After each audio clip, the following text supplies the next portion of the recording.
We keep seeing U.S. citizens turn up in stories that are ostensibly about immigration enforcement or something having to do with immigration.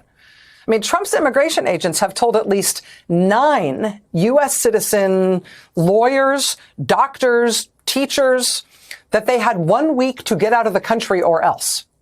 U.S. citizens, where are they supposed to go? First, it was 2 U.S. citizen lawyers in Massachusetts that we learned about.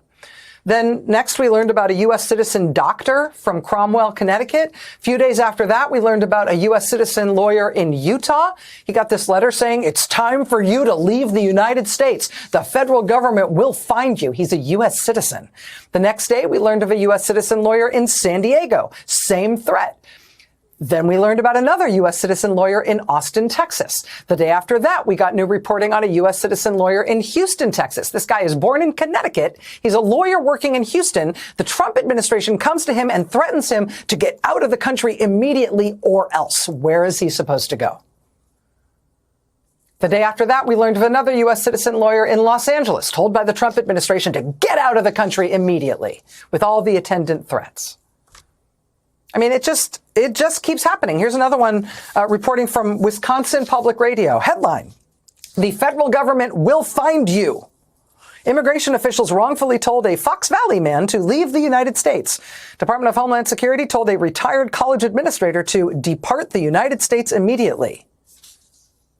The letter to this random retired college administrator and teacher, an American citizen born in Western Pennsylvania, tells him, quote, if you do not depart the United States immediately, you will be subject to potential law enforcement actions that will result in your removal from the United States. Do not attempt to remain in the United States. The federal government will find you. Please depart the United States immediately. Well, at least they said please in that one.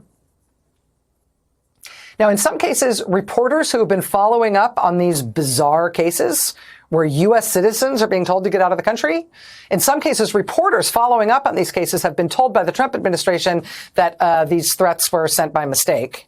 But not in every instance, and not to everybody who has received these threats. I mean, we've had Trump's immigration agents try to arrest Puerto Ricans in Newark and in Philadelphia. People from Puerto Rico who, by definition, are U.S. citizens by birth. But apparently the Trump administration has not been able to figure that out, so they've been arresting people anyway.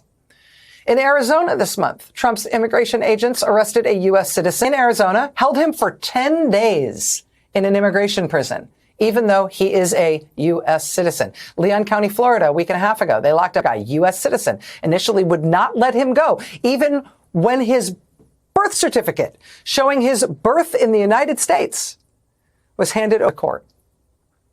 And now they have started sending U.S. citizen children out of the country, including one case Friday night in which the deeply conservative Trump-appointed judge in Louisiana who got the case said that he had a, quote, strong suspicion that the government just deported a U.S. citizen with no meaningful process. That judge, I got to tell you, in an extraordinary action, also himself personally tried to get the mother of that citizen child on the phone after Trump's immigration agents had flown her out of the country. The judge tried to get her on the phone himself so he personally could ask the mother whether or not what the Trump administration was saying about her and her child was true, since they offered him no proof at all, and he doesn't have to believe them when they offer no proof. They offered him no proof at all of what they were saying about this mother before flying that U.S. citizen out of the country without a single moment's appearance in court. And so this turned himself into a detective trying to find the mother himself, to get her on the phone, to do some fact finding, to figure out what had happened here, since nobody was before him in court, just the government saying stuff without proof. The administration says that this mother chose to take her children with her. In both cases where we've had families like this, where we've had U.S. citizens sent to other countries, despite the fact that they are citizens, we've got lawyer mothers in both of those instances saying that the mothers were not given that option.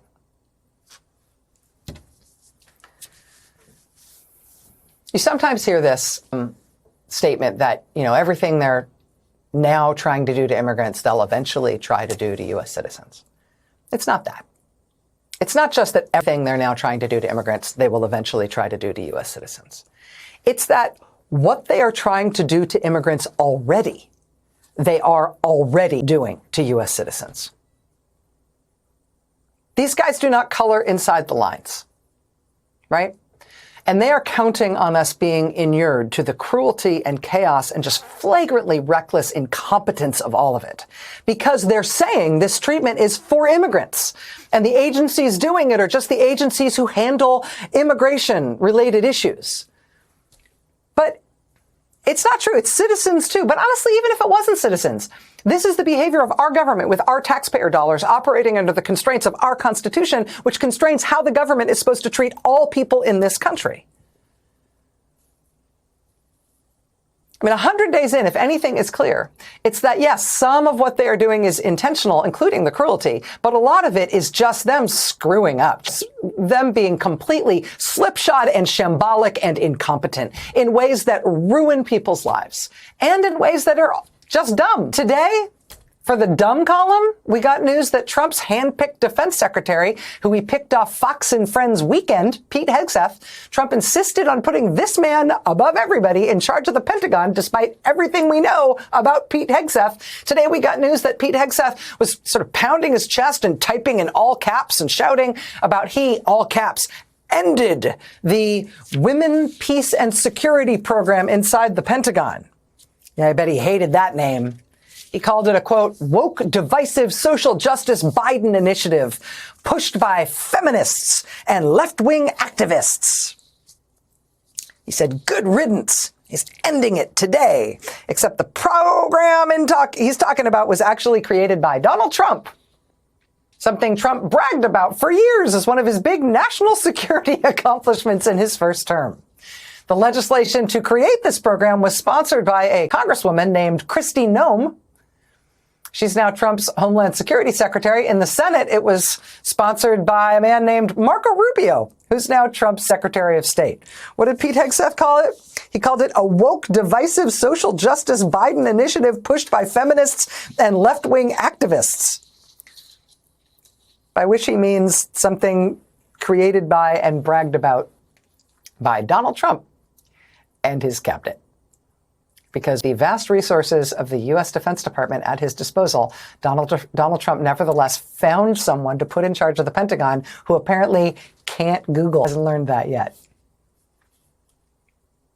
Donald Trump told The Atlantic magazine in the interview they did with him this week, quote, I run the country and the world. My dude, you and your administration cannot run a group chat. You cannot figure out how to fire the guy who can't run the group chat because you're afraid that that would mean you're going to have to start firing everybody who keeps screwing up so badly. I mean, today, just like take a random glimpse at the news any day. Just today, the Trump administration, announced that they would reverse themselves and try to bring back the firefighters' cancer registry that Trump, for some reason, killed a couple of weeks ago, even though he's the one who created it and bragged about it in his first term. Today, the Trump administration, announced that they would reverse themselves and try to bring back the people who screen coal miners for black lung disease after Trump inexplicably fired almost everyone at the coal workers' health surveillance program. Now, they're trying to get them all back. If we have learned everything, it is not incompetent or evil. It's not a multiple choice thing. It's more like check all that apply. At 100 days, Donald Trump has the lowest approval rating of any president in the history of modern polling. The U.S. trade deficit is the worst it has ever been in U.S. history. U.S. stocks in his 100 days have underperformed the rest of the world by the widest margin in more than 3 decades.